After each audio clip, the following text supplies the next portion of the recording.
She's free to join us tonight, and she is Dr. Jill Stein with us now. Dr. Stein, thanks very much for coming on. You'd think that the party of diversity would be for more diverse views, but they're not. Why is that? Well, I'm not sure it's actually the party of diversity. We got two parties, and they're both working for corporate masters and the fossil fuel giants and the big banks and Wall Street and the war machine and so on. So, that's not my opinion that, that the Democrats are the party of diversity. But let me say, voters deserve more choices. And, in the last election, we saw over 100 million voters. The largest block of voters is not voting because they're not being represented by the system. So we really do need more choices. We need non-corporate choices and people-powered choices. And we can have those choices without fear of splitting the vote. There is a win-win solution here. It's called ranked choice voting.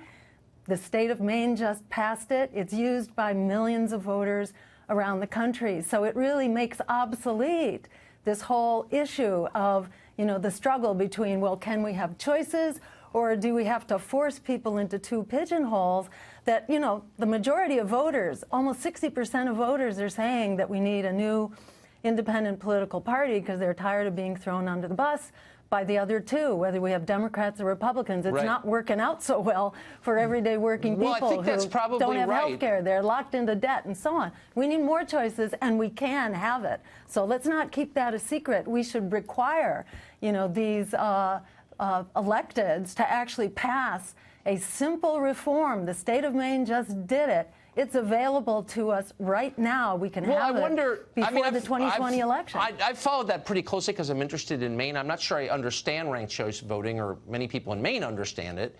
But I wonder, the broader question seems pretty... Well, they think they do. Maybe they do, and maybe I will if I studied harder. But the broader question of should you have...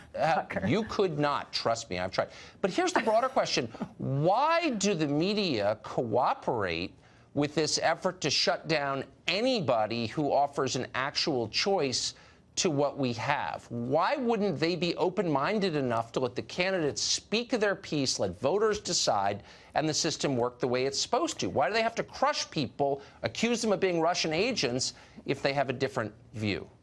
Well, if they were doing their job, their job is to educate voters, not to tell voters or to pigeonhole voters or to vilify voters for expressing their discontent with two parties that have thrown them under the bus.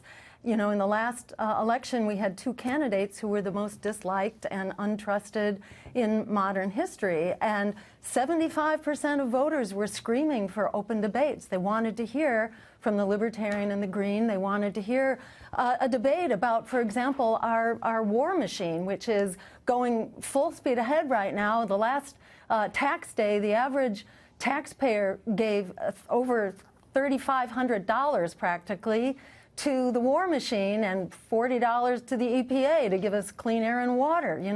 How's that working out for us? Not so are you going to run it? This needs to be debated. Well, I think everything needs to be debated. I'm totally, and that's a place where we agree vehemently. Are you going to run again in 2020, do you think? I do not have any plans to run at this point. There's plenty else to do, and I feel like I've done my duty this time around, and it's time for someone else to carry that banner. But I'm certainly fighting for the cause of more voices and more choices in our political system. I agree with that 100%. And you're not a Russian agent if you think that. Dr. Jill Stein, thank you very much. Thank you, Tucker.